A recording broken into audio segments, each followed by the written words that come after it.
Opener হিসেবে তানজিদ তামিম এবং Parvez Hossain Emon, bowling ইউনিটের নেতা হবেন মুস্তাফিজুর রহমান। তাদের সাথে স্পিন ডিপার্টমেন্ট সামলাবেন শেখ মাহাদি ও রিশাদ হোসেন। এশিয়া কাপে নিজেদের সেরা 11 জন নিয়ে মাঠে নামবে টিম টাইগার্স।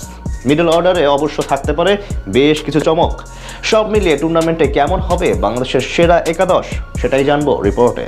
দরজায় কড়া নাড়ছে টি-20 এশিয়া কাপ। আর মাত্র 1 মাস বাকি আছে সংক্ষিপ্ত ফরম্যাটে বিশ্বের সবচেয়ে বড় মহাদেশীয় ক্রিকেট লড়াইয়ের। জানিয়ে বেশ সিরিয়াস বাংলাদেশ। শিরোপা জয়ের লক্ষ্য নিয়ে আরব আমিরাতে বিমানে উঠবে ক্রিকেটাররা। তার আগে প্রশ্ন উঠেছে কেমন হতে পারে টুর্নামেন্টে টাইগারদের সেরা একাদশ। সবশেষ 2 সিরিজ জিতে ভালো মুডেই আছে টাইগার ক্রিকেটাররা, যার সুবাদে মনে যথেষ্ট আত্মবিশ্বাস নিয়েই এশিয়া কাপে যেতে পারবে লিটন বাহিনী। যদিও এর আগে নেদারল্যান্ডসের বিপক্ষে একটি সিরিজ হওয়ারও কথা রয়েছে, তবে এশিয়া কাপের সেরা একাদশ বলা চলে অনেকটাই নিশ্চিত হয়ে গেছে। টুর্নামেন্টে টাইগারদের ওপেনার হিসেবে সবচেয়ে বড় দায়িত্ব সামলাবেন 2 তরুণ তানজিদ হাসান তামিম এবং পারভেজ হোসেন ইমন। যুব বিশ্বকাপ থেকেই একসাথে ওপেনিং করেন এই দুজন। চলতি বছর দারুণ ফর্মে আছেন তামিম।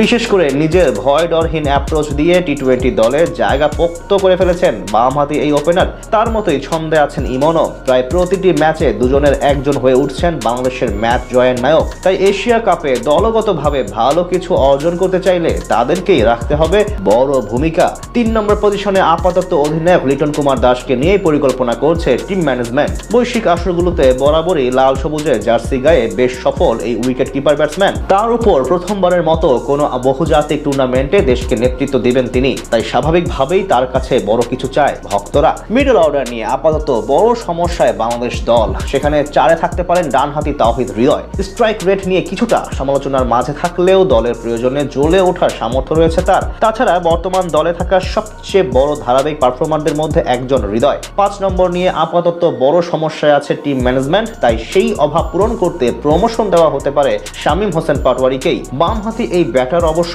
ভালো ছন্দেই আছেন টি-20 ফরম্যাটে। তারপরে থাকতে পারেন দলের সবচেয়ে গুরুত্বপূর্ণ সদস্য জাকের আলী অনেক। নিজের পাওয়ার হিটিং সামর্থ্য দিয়ে ইতিমধ্যেই কোচের আস্থা অর্জন করেছেন তিনি। তাই আগামী এশিয়া কাপে বড় ভূমিকা রাখতে হবে জাকেরকেও। 7 ও 8 নম্বরে যথাক্রমে সহ অধিনায়ক শেখ মাহাদি হাসান ও লেগ স্পিনার রিশাদ হোসেনের থাকার সম্ভাবনাই সবচেয়ে বেশি। আবুধাবি স্পিন উইকেটে প্রতিপক্ষ ব্যাটারদের বিপক্ষে তাদেরকে দেখাতে হবে বড় মুনশিয়ানা। পেস ইউনিট নিয়ে মধুর সমস্যা করতে হবে বাংলাদেশকে। সেখানে অবশ্য বড় হাতিয়ার হবেন মুস্তাফিজুর রহমান। তার সাথে থাকতে পারেন 2 ডানহাতি স্পিড স্টার তাসকিন আহমেদ এবং তানজিম হাসান সাকিব। সব মিলিয়ে বলা চলে বেশ ভারসাম্যপূর্ণ একাদশ নিয়েই এশিয়া কাপে মাঠে নামবে টিম টাইগার্স। যদিও এর আগে নেদারল্যান্ডসের বিপক্ষে একটি সিরিজ হওয়ারও কথা রয়েছে।